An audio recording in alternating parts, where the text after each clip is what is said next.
right, cool. Guys, welcome back. It's Dr. Stevens, Dr. Travis, Dr. Chris. We're all with Texas Chiro Health. I'm up here in McKinney, so that's where you get to see me broadcasting from. We're doing these things every Wednesday. We're trying to get out some of the best information on how people can stay healthy. And one of the best examples I can have for you is just this past week. My wife was listening to some of these things, and the research on the last one was vitamin D, and immediately, all of her team, she teaches, but they started asking her different things about vitamin D, and they started passing their questions my way, and from that, they were starting to get more information and get themselves healthy along the way too.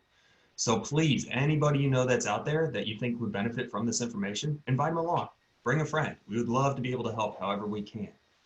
Dr. Travis, you want to tell them a little bit more about the basics of it? Yeah, so we do this every week, guys. Actually, we end up doing it twice. So Dr. Phillips does it by himself on Tuesday to part of our special consult, where me and Dr. Stevens are in the office answering questions live with patients. And then we do it today for our community and whoever wants to join, because our whole goal is to teach you guys how to eat well, move well, think well, and the research and the actual research, what it says behind that. And then all because we want you guys to get to and stay in what's called homeostasis. So a state of where your body can function like it's supposed to. We don't have to rely on any outside sources, maybe a few things like our essential nutrients. But we hit on that in all these talks, and we just do it in little bits at a time so you can retain a lot of it. And so today we're teaching you some really good stuff. So Dr. Phillips, you want to go ahead and get into it? Yeah, sure. That sounds great. Thanks, Travis. I think one of the important things Travis said there was about the Tuesday nights. The doctors are in the clinics every Tuesday night, and we start at 6 o'clock. So we broadcast it across the TVs in the clinics. We have refreshments and things like that for everybody that comes in. But stop by, because it's a great chance to have a conversation with each doctor and get your questions answered that you may not be able to get answered in this short amount of time that we're together during the week. So Tuesday nights at 6, swing by the office. If you need the office information, just type in the chat and we'll get that to you. So I'm going to go ahead and share my screen here with you guys so we can get started. Let's see. There we go. So our 12 minutes to health, as is the case every week, guys, we are committed to providing you with this information based off of the best peer-reviewed randomized control trials and reviews that we can find in the peer-reviewed literature right now. So it's really big, and I'll talk a little bit about it at the end. A lot of times you get hit with research when someone's trying to sell you on something, and if you don't know to dig in a little bit further, you're only going to get what they consider beneficial research to what they're pushing, right? So it's happened to me, it's happened to everybody, but there's more and more research being done every day. So we do our best to give you an unbiased, evidence-based approach to healthcare and how to really take care of yourself. So with that being said, today's article that we're going to look at is done by Roberts and Bernard. It's the effects of exercise and diet on chronic disease. And this is a big article. It combines exercise and diet. It gives just an overview of all the research. The last 10 pages of this 80-page review were sources that they looked through, were different studies that they went through and cited and things. It was 10 pages of studies. So for me to cover this in the next 12 minutes is really difficult. So what I'm going to do is give you some of the highlights and things, but that's why I really encourage you to get into the office on Tuesday nights at 6 so that you can get more into what the research says. You can grab a copy of the article yourself in the review, and you can have your questions answered by the doctors. So it's a really big benefit to be in there at 6 o'clock on Tuesdays. And we have great refreshments that are healthy for you and everything else. So, and bring friends, like we were saying. So looking at this article, the first thing I wanted to do is kind of I went through this a couple weeks ago with you guys that were on here, and I did it on Tuesday night as well. But the example that we use, kind of an analogy for health, is the rocks in your backpack analogy. And the reason I want to go through it again is because it's exactly what this article is talking about. So when you look at this diagram, and we use the rocks in your backpack analogy in the office, basically what it is you have your allostatic load, or the things that you're doing that are taking you away from health. The fact that you didn't really work out today. We didn't get enough motion in our life. We're really stressed out. We had a cheeseburger and fries for lunch. Those are the allostatic load. That's the stuff that takes us away from health. That is a rock in our backpack. Okay. And then the things that we do that move us towards health, towards homeostasis, like Dr. Travis was talking about, those things take rocks out of our backpack, right? So I took my probiotics today. I got a sufficient amount of bacteria in my gut. That takes a rock out of the backpack. I went for a walk for 30 minutes, like we talked about in the exercise the other day. That takes a rock out of my backpack. Right? So the idea is to take as many rocks out and put as few rocks in so you can reach that level of homeostasis. And that consists of being sufficient in eating the right things and putting the right nutrients in our body, getting enough movement, right? Enough exercise and motion throughout the day. And then lastly is managing our stress, not letting things bother us to where they stick with us. We're chronically stressed out and we need to manage that. So let's dig a little further into what the research this week was saying about diet and exercise. So the biggest thing that they looked at was the gene and environment interaction, okay?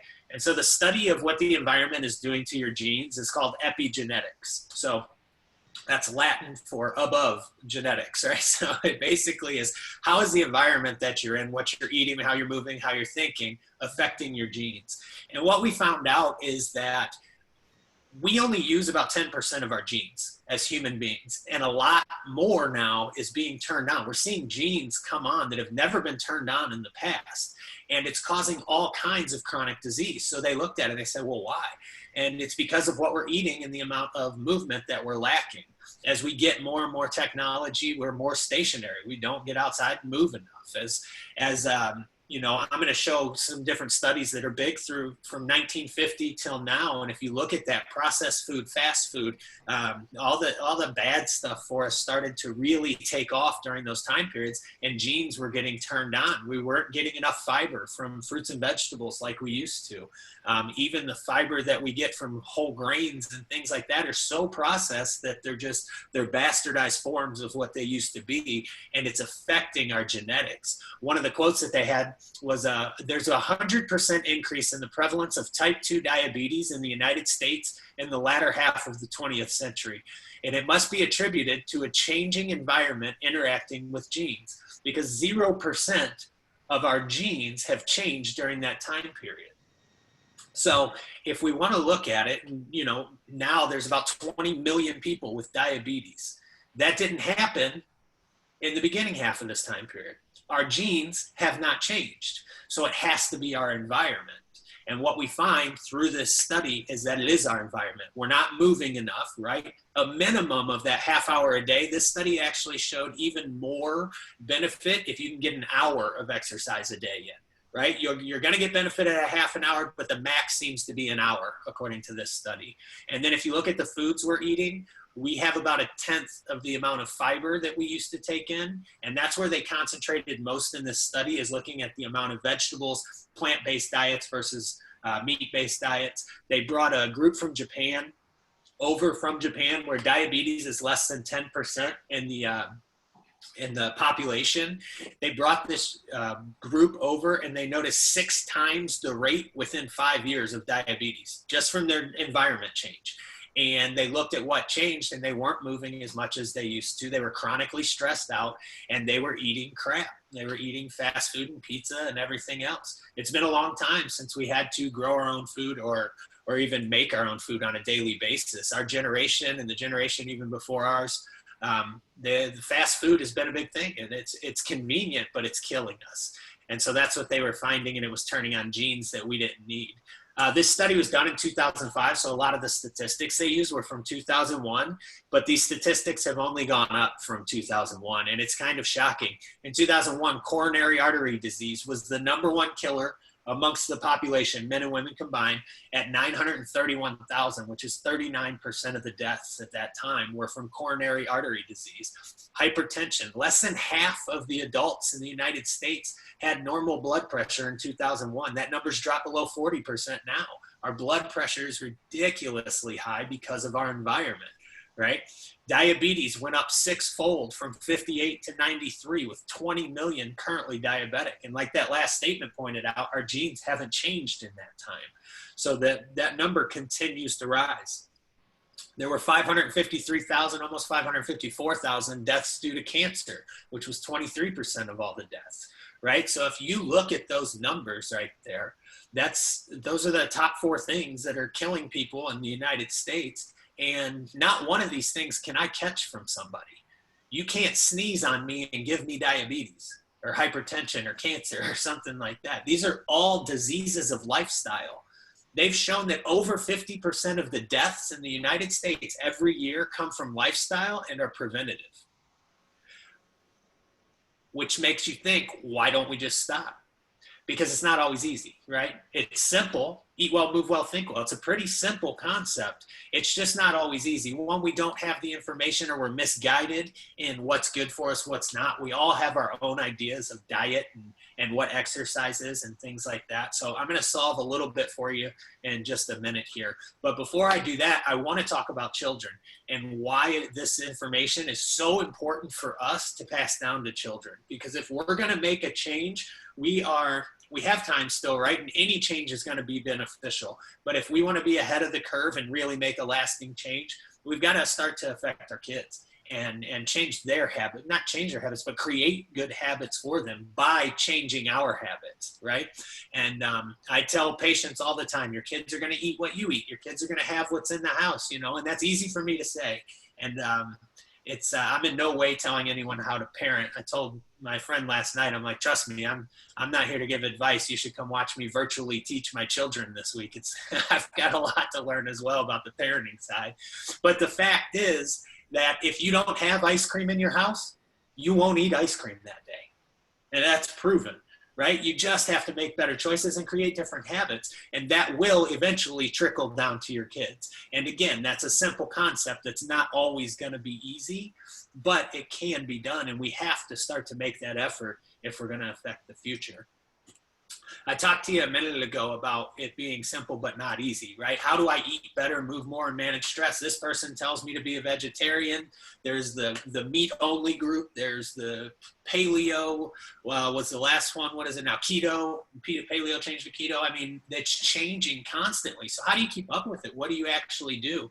And that's why we have our 90-day lifestyle plan in our office. I've done weight loss programs in my office. I got tricked by the research and I didn't dig deep enough into it to see how long does this last? What's the recidivism rate? It turns out that people who go on a diet, over 80% of them go back to that weight or higher that they started at. And I just didn't dig into it. I got sold by research that was actually marketing. But it was a great lesson, and that's why I now dig into the research like I do. And this 90-day lifestyle plan is based off of the research that's been done on the human genome and how our species evolved. So what this does is it's all online based. You can do this anywhere in the world. I've done it with friends and family in Ohio, a friend in New York. I've done it myself. The results are amazing for people, and just getting off medications, feeling better, less pain, less inflammation, less stress. It's great. What happens is each day an email is sent to you, and there's an exercise program for that day and what you need to do. There's a recipe for every single meal and snack throughout the day based off of our human genome and what we need to be eating for our genes so that we're not turning on the genes that we've been turning on. And you can switch out that recipe. If you don't like salmon, you can switch it to chicken or, whatever it is.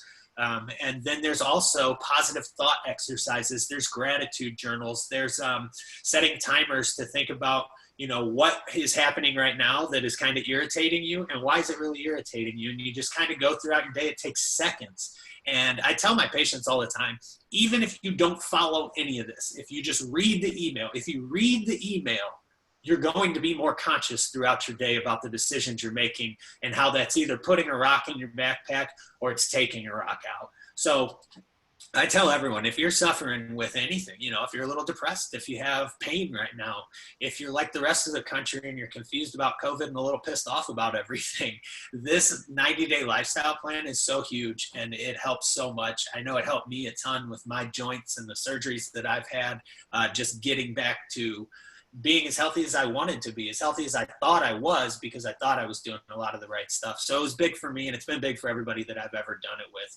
So if something's bothering you guys, reach out.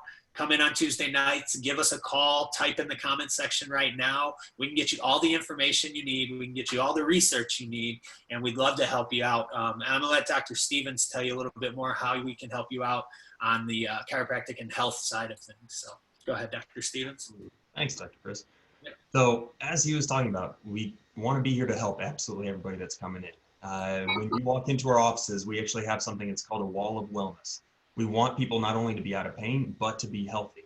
Now to do that, we'll go through and we'll see where you are based off of an exam, consultation, x-rays, that first visit.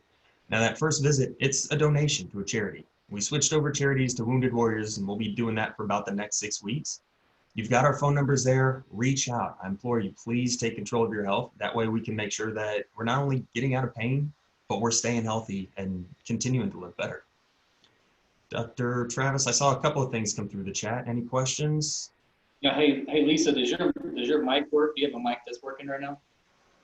Will you, if you want to jump it on and telling everyone in person how the 90-day was for you? Because I know you went through it and you had great results on that. Hey, yeah, I'm here. I did. I feel so much better. And the one thing that helped me, I think, the most was just setting up some habits because like I'd never set a timer or anything during the day. And I do that now. I actually have it on my watch. So it goes off and tells me, hey, try a stretch or take a walk. And it's amazing little things like that, how effective they can be. I don't know, it helps a lot. I have rheumatoid arthritis, and the 90-day plan really helped it. And with the inflammation, also just my mobility. So those are the biggest pluses. And even after I finished the plan, I don't say I finished it, I completed it as receiving the emails and so forth, but I've continued it. And it's a lifestyle now, so. Yeah, and that's part of that 90 days, because it creates those habits. And if you're consistent with it, then you just continue going there and you continue to get well, stay well. You decrease that inflammation, your body starts working better, and it's just a whole lifestyle change. And that's what we gotta get more into from that research, right? Because our cancers, heart disease, diabetes, blood pressure, right? Those are all lifestyle choices. So the better habits that we get into, the more you start decreasing those diseases. And I feel like these days we're just kind of numb to those numbers because we're all COVID, but those numbers put COVID to shame, and we can all change those. And so that's why we want to start getting those rocks out of our backpack.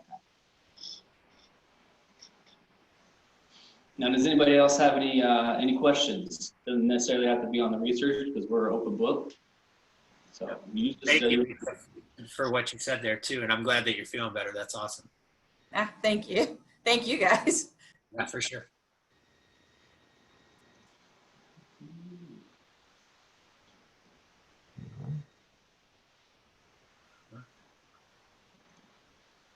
Any questions from anybody?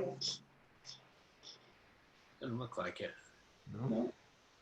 Well, you have our numbers. We'll type our emails in there. So if you have any questions you want us to answer, feel free to reach out for us. And then we'll answer all those guys. Next week, guys, we're talking about oxidants, antioxidants, and the degeneration disease of aging. And so more about those stress and rocks in our backpack there. And so let me finish typing my email there. Yeah, guys, we're here to help you guys get healthy, stay healthy. And so join us next week. Send us out to your friends, family, whoever it is, and we'll go from there. Thank you, guys.